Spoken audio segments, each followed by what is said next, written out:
بسم اللہ الرحمن الرحیم۔ قالت کہنے لگی، ربی اے میرے رب، انا کہاں سے، یکونو ہوگا، لی میرے لیے، ولدن بیٹا یا بچہ، واو اور لم نہیں، یمسسنی چھوا مجھے، بشر کسی انسان نے، قالا کہنا فرمایا اللہ تعالیٰ نے، کذالک اسی طرح، اللہ تعالیٰ، یخلق وہ پیدا کرتا ہے، ما جو، یشاء وہ چاہتا ہے، اذا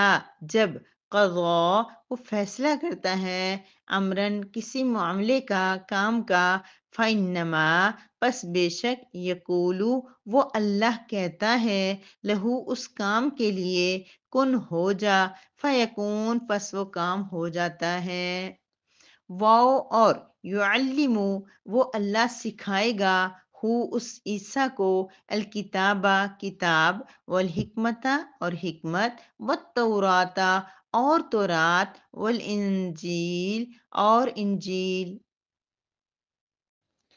قالت رب انا یکون لی ولد ولم یمسسنی بشر، حضرت مریم علیہ السلام کہنے لگی، اے رب کیسے میرے لیے بچہ ہوگا،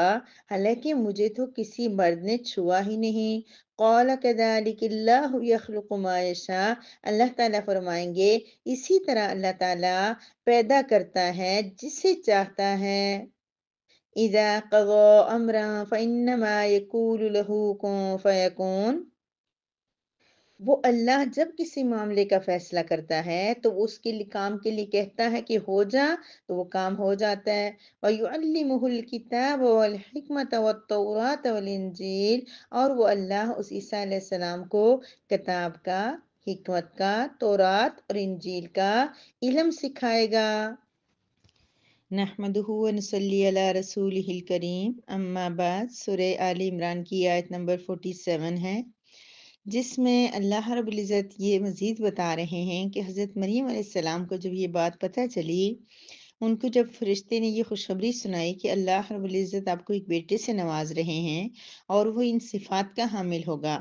چونکہ جب ان کو فرشتے کی طرف سے یہ خبر ملی اور اس کے اندر بشارتیں ہی ایسی سنائی گئی، تو تھوڑا سا تو ان کو ادراک ہو گیا تھا کہ یہ کوئی عام اور معمولی بات نہیں ہے، اس میں میری آزمائش بھی ہوگی، لیکن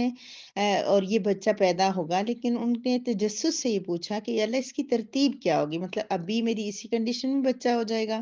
ابھی اللہ پاک، ان کو پتا تھا کہ اللہ پاک جو چاہیں کر سکتے ہیں، تو ابھی ہی مجھے بچہ ہو جائے گا، یا یہ کہ میرا نکاح وغیرہ ہوگا اور اس کے بعد یہ جسے ہو سکتا ہے کسی کی شادی نہ ہوئی ہو، اللہ کی طرف سے اس کو بشارت ہو کہ اس کا بچہ ہوگا، نیک ہوگا، صالح ہوگا، تو انہوں نے یہ پوچھا کہ یا اللہ میرا بچہ کیسے ہوگا۔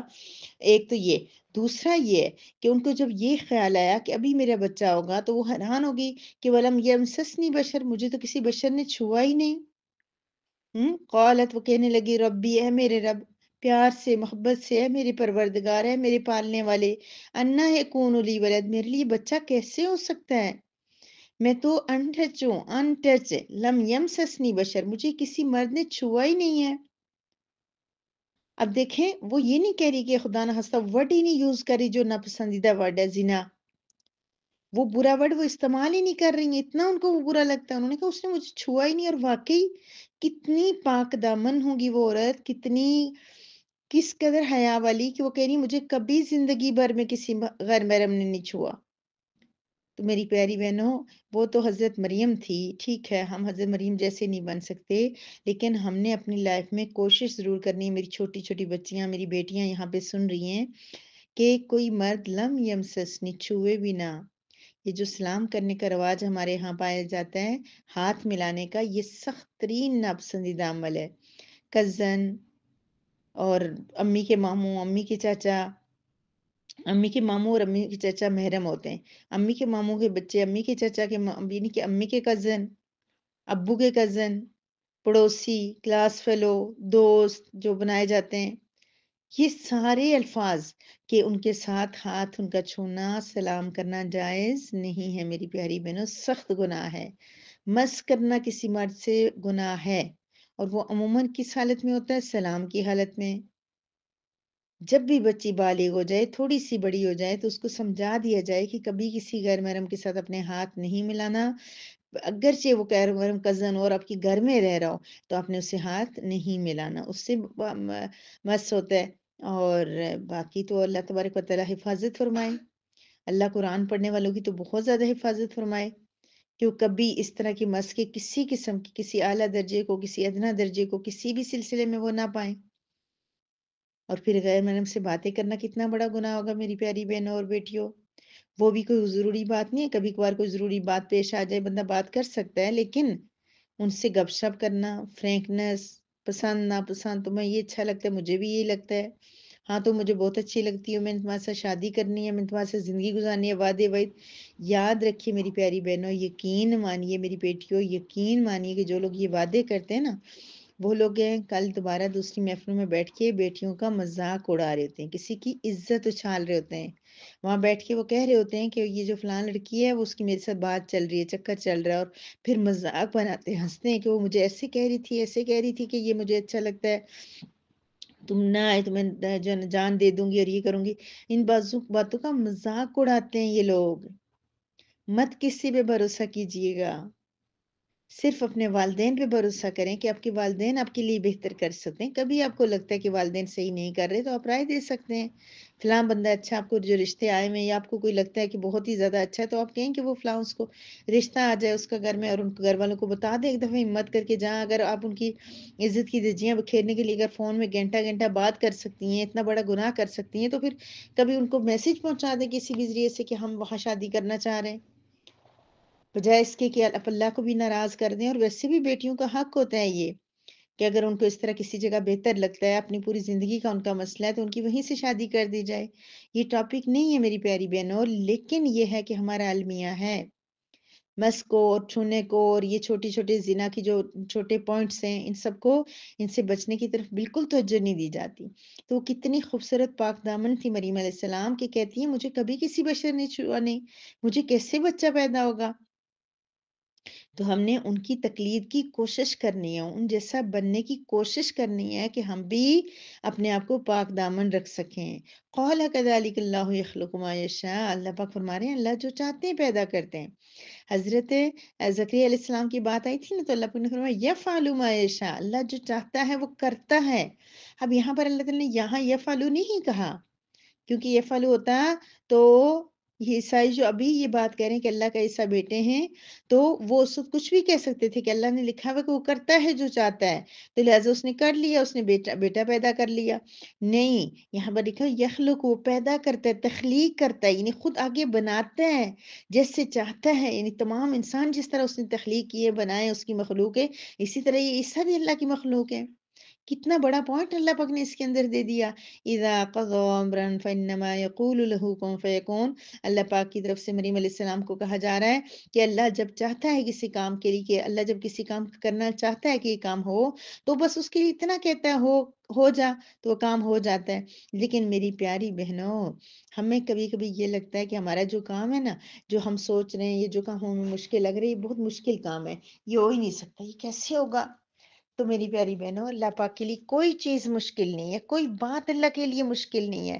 جب صرف کیا ہے کہ اللہ کا ارادہ، اللہ پاک جب کسی چیز کا ارادہ کر لیتے ہیں، جب اللہ پاک کسی چیز کا کر لیتے ہیں ڈیسیژن کہ یہ کام ہو، تو اللہ کو کچھ اس کے لیے کرنے کی ضرورت نہیں پڑتی۔ جیسے ہم سوچتے ہیں ہم نے سالن بنانا ہے، تو ہم سالن کے لیے اٹھ کے سب اس کے کاٹیں گے، بنائیں گے، سب کچھ تو سالن بنے گا نا۔ اللہ پاک صرف یہ کر لیں، اذا قضا، ارادہ کر لیں، امرن، کسی معاملے کا، بڑے سے بڑا معاملہ اللہ کے سامنے تو چھوٹے سے چھوٹا ہے نا، چھوٹا معاملہ، بڑا معاملہ، پیچیدہ ہر قسم کا معاملہ اللہ کے لیے آسان ہے۔ تو کیوں نہ اپنی حاجات ہم صرف اللہ رب العزت کے سامنے رکھ لیا کریں؟ کیوں نہ ہم اپنی پہاڑ جیسی پریشانیاں اللہ کے سامنے رکھ لیا کریں؟ وہ تو صرف کہے گا ہو تو ہو جائے گا، تو ہم اللہ کو منوا لیتے ہیں نا، بجائے اس کے کہ ہم کوئی الٹا سیدھا راستہ اختیار کریں۔ کوئی ایسی بات ہو، اگر آپ لوگوں کو 100% لگتا ہے، تو بجائے کسی سے بات کرنے کے، شادی کی گپیں اور وعدے وعید کرنے کے، اپنے اللہ سے مانگ لیں، اگر کوئی چیز اتنی کلیئر اور اتنی صاف اور آپ خود پاک دامن ہے تو۔ ہر کام، ہر چیز، کوئی دنیا کی چیز اللہ کے لیے مشکل نہیں ہے۔ دنیا والے جب کہہ دیتے ہیں کہ سارا کچھ چینج، اب دیکھیں مثلاً بعض لوگ کہتے ہیں کہ یہ اکثر لوگ دیکھا پچھلے سال بھی یہی ہوا تھا کہ جی 29 کا رمضان ہے اور کل عید ہے، جی ہر حال میں ہے، سب چاند، سب امریکہ نے دیکھ لیا، پتہ نہیں کیا کیا تحقیق ہوئی اور وہ چاند جو ہے نظر آ جائے گا۔ لیکن دیکھیے کہ بسا اوقات ہوتا ہے کہ چاند نہیں نظر آتا، 30 روزے پورے ہوتے ہیں، آپ کو خواہش ہے آپ اللہ تعالی سے مانگ کے دیکھیے۔ اور ویسے کوئی بھی چیز اللہ کے لیے کچھ بھی مشکل نہیں، اللہ تعالیٰ سب دنیا دیکھ رہی ہے، سب کو ایک چیز اس طرح لگ رہی ہے لیکن اللہ تعالیٰ اس کو بالکل چینج کر کے دکھا سکتے ہیں۔ بہت بڑا جملہ ہے، بہت ڈیپ جملہ ہے۔ زندگی میں کبھی کوئی پریشانی آئے، کوئی مشکل آئے، کوئی دکھ ہو، کوئی ایسی خواہش ہو شدت کی جو بہت ضروری بھی ہو، اپنے بچوں کے لیے عموماً ہمیں ہمارے دل میں ایسی خواہشات آتی ہیں، صرف اللہ سے مانگ لے، اللہ کر دے قضا امرن، اس معاملے کا فیصلہ کر دے تو وہ معاملہ ہو جائے گا، پھر کچھ بھی مشکل نہیں ہوگا۔ تو ہم نے اپنے دکھ سکھ چھوٹے بڑے ضرورتیں اپنے رب کے سامنے رکھنی ہیں، انسانوں کے سامنے ہاتھ پھیلانے سے پہلے رب کے سامنے کرنا ہے۔ وہ رب ایسا کرے گا کہ خود ہی کسی کو وسیلہ بنا دے گا، کسی کے دل میں ڈال دے گا اور وہ ہماری حاجت پوری کر لے گا۔ پھر سورہ آل عمران کی آیت نمبر 48 ہے، جس میں اللہ رب العزت مزید ان کو، حضرت مریم علیہ السلام کو تسلی دے رہے ہیں، بتا رہے ہیں کہ آپ کو جو عیسیٰ ملیں گے بیٹے وہ کیسے ہوں گے، یعلمہ الکتاب والحکمت والتورات والانجیل، اللہ پاک خود ان کو کتاب، حکمت، تورات اور انجیل سکھائے گا۔ کتاب و حکمت سے ایک تو کہہ رہے ہیں کہ مراد نبی کریم صلی اللہ علیہ وسلم کی قرآن اور اس کی حکمت بھی ہے، اور اس سے مراد جو وہ کتاب سے مراد تمام مسائل، تورات بھی ہے، آگے بھی تورات کا ذکر ہے اور پہلے بھی، کیونکہ موسیٰ علیہ السلام، عیسیٰ علیہ السلام کے بارے میں یاد رکھیے کہ عیسیٰ علیہ السلام ایک ایسے نبی تھے کہ جو آئے دنیا میں تو اللہ تعالیٰ نے ان پر انجیل نازل کی، لیکن وہ تورات کی بھی تبلیغ کرتے تھے، کیونکہ تورات ایک ایسی بک تھی کہ اللہ کی طرف سے کتاب تھی جس کے اندر مسائل تھے، شریعت تھی، شریعت وہی تھی۔ موسیٰ علیہ السلام کی جو شریعت تھی وہ عیسیٰ علیہ السلام کے ٹائم میں چینج نہیں ہونی تھی، دور قریب قریب تھا، انہی کی اولاد میں سے، انہی کی نسلوں میں سے عیسیٰ علیہ السلام ہے، انہوں نے اسی کو واپس اس میں بھولی ہوئی باتیں عیسائیوں کو یاد کرانی تھی، بنی اسرائیل کو۔ ان کے اندر چینجنگ بہت آ گئی تھی نا، بہت کچھ انہوں نے بدل دیا تھا، تو اللہ پاک نے ان کو وہ باتیں یاد دلانی تھی عیسیٰ علیہ السلام کے ذریعے، تو اس لیے انہوں نے انجیل میں یہ زیادہ نا اللہ رب العزت کی تعریف تھی، عظمت اور بڑائی ایسی چیزیں بیان ہوتی تھی، اور تورات میں مسائل تھے۔ اور کتاب اور حکمت سے مراد کیا ہے کہ تورات اور انجیل بھی ہو سکتا ہے وہ دوبارہ، زبور بھی ان سے پہلے داؤد علیہ السلام آئی تھی، اس کی تعلیم بھی ہو سکتی ہے، اور قرآن کریم بھی ہو سکتا ہے۔ حکمت جو ہے وہ ہوتا ہے کہ تمام مسائل آگے اس کے جو نبی، جیسے نبی کریم صلی اللہ علیہ وسلم کی جو کتب ہے، حدیث مبارکہ ساری حکمت سے بھری ہوئی ہیں۔ تو بہرحال مختصراً اس کا معنی یہ ہے کہ اللہ پاک عیسیٰ علیہ السلام کو فہم عطا فرمائیں گے، حکمت عطا فرمائیں گے، دانائی عطا فرمائیں گے، اور کتاب یعنی اللہ رب العزت کی کتاب، تورات ہو، زبور ہو، انجیل ہو، قرآن ہو، کتاب کا علم دے گا، اور کتاب سے مراد اوورال شریعت ہے، شریعت کا علم اللہ پاک ان کو سکھائے گا، اور تورات اور انجیل کا علم بھی دے گا۔ ایک ہی وقت میں وہ تورات کی بھی تبلیغ کریں گے، حالانکہ ایک کتاب آتی ہے، دوسری آتی ہے تو پہلی کو منسوخ کر دیتی ہے، لیکن یہاں پر سب پہ کے اوپر انہوں نے عمل کروانا تھا۔ ایسے اللہ تعالیٰ نے ان کو بشارت والا بنایا تھا۔ تو ماں کا دکھ جب اللہ پاک نے دیکھا، ماں کی پریشانی دیکھی، تو ان کو بشارت سنا دی کہ یہ کوئی یہ عام بات نہیں ہے۔ انہوں نے خلاف عادت جب دیکھا کہ ایسے تو اوورال دنیا میں میاں بیوی کا ملاپ ہوتا ہے، شادی ہوتی ہے، پھر بچہ ہوتا ہے، تو اب میرا بچہ کیسے ہوگا؟ تو پھر اللہ تعالیٰ نے بتایا کہ اللہ تعالیٰ خلاف یہ جو نظام ہے، میاں بیوی کا نکاح ہونا، ان کا ساتھ ہونا، ان کا ملنا، یہ سب کچھ بچہ پیدا ہوتا ہے، یہ تو اللہ کی طرف سے ہے۔ اسے کبھی کبھی سوچیں تو یہ بھی بڑا خوبصورت اور پیارا نظام ہے۔ جب بچیوں کی شادی ہوتی ہے ان کو یہ بڑا برا لگتا ہے، ہم اپنے گھر سے جا رہے ہیں، کیوں اپنے ماں باپ کو چھوڑ کے کسی گھر جانا، ساری عمر رہنا؟ لیکن یہ بڑا پیارا نظام ہے، ورنہ یہ جو بچے ہیں صرف عورت کے ہوں، ان کا باپ نہ ہو تو کیسے عورت ان کو پالے گی، کیا کرے گی؟ باپ کا سایہ تو بڑا ضروری ہوتا ہے اولاد کے سر پہ، باپ نہ ہو تو کوئی زندگی ہی نہیں ہوتی، بے شک جیسا باپ ہو، جیسا کہ باپ ہی ہوتا ہے، لیکن کبھی ہو سکتا ہے کہ بچے سوچیں ہمارا باپ اچھا نہیں ہے، ہمارا باپ غصے والا ہے، یا ہمارا باپ پیار نہیں کرتا، یا ہمارا باپ بہت نیک نہیں ہے، یا کچھ بھی کچھ بچے سوچ سکتے ہیں اپنے ذہن میں، لیکن باپ پھر بھی بہت ضروری ہے، باپ جیسا تو کچھ ہے ہی نہیں۔ تو اللہ پاک کا یہ نظام اس لیے بڑا پیارا ہے میری بہنوں، کہ جب لڑکی اور لڑکا ملتے ہیں تو پھر دو بندے ذمہ دار ہو جاتے ہیں، ایک بچے کو پیار کرتا ہے، دیکھتا ہے، سلاتا ہے، جگاتا ہے، کھلاتا ہے، اور دوسرا کما کے لاتا ہے ان کے لیے۔ ایک تحفظ دیتا ہے اس کو کہ کوئی باہر سے کوئی انسان میرے بچے کو کچھ کہہ نہ سکے، کوئی مار نہ سکے، کوئی دیکھے، اور ایک ماں ہے جو اس کو اپنی پیار محبت سے اور اس کی نفسیات اور ان چیزوں کو دیکھتی ہے، دونوں اپنی اپنی جگہ بڑا کردار ادا کر رہے ہوتے ہیں، لیکن عموماً کیا ہوتا ہے ماں کا کردار نظر آتا ہے، باپ کا فیل ہی نہیں ہوتا، جبکہ دونوں اپنی جگہ اسٹرگل کر رہے ہوتے ہیں اور رات کے لیے۔ اور اسی طرح سے اولاد بھی دونوں کی خدمت کر کے، دونوں کی دعائیں لے کے، دونوں کی دلجوئی کر کے، دونوں کا خیال رکھ کے پھر اپنے لیے جنت کما سکتی ہے۔ تو بہرحال مریم علیہ السلام کو اللہ پاک نے پھر تسلی دی کہ نہیں، وہ عام اور معمولی بندہ نہیں ہوگا، اس کو اللہ نے اپنے کو عقل میں سے پیدا کیا ہے، کن سے، لہٰذا آپ کو کوئی پریشانی نہیں ہوگی۔ اور حکمت اور کتاب اور تورات اور انجیل کی وہ علم لوگوں کو یعنی بڑا ہو کے لوگ دائی بنے گا۔ اللہ رب العزت مریم علیہ السلام کے درجات کو بلند کرے، اور کتنا کتنا مطلب اپنائیت سی محسوس ہو رہی ہے ہمیں مریم علیہ السلام کے ساتھ۔ حضرت زکریا علیہ السلام کا قصہ بھی ہم انشاءاللہ اب نہیں بولیں گے، تو ہمیں ان کے نقش قدم پہ چلنا ہے۔ انہوں نے اتنی بڑی بات پہ آگے واویلا نہیں مچایا، میں ہی کیوں، مجھے ہی اس آزمائش میں کیوں ڈالا ہے، یہ تو بہت بڑی آزمائش ہے رب کریم، میں تو کبھی کسی کے ساتھ فری بھی نہیں ہوئی، اور میرے ساتھ اتنی بڑی بات میں لوگوں کو کیا جواب دوں گی۔ ہمیں چھوٹی سی پریشانی ہوتی ہے، ہم کہتے تھے میں ہی کیوں،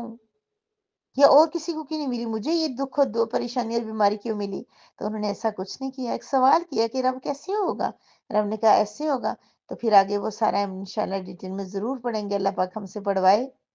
وآخر دعوانا ان الحمد للہ رب العالمین۔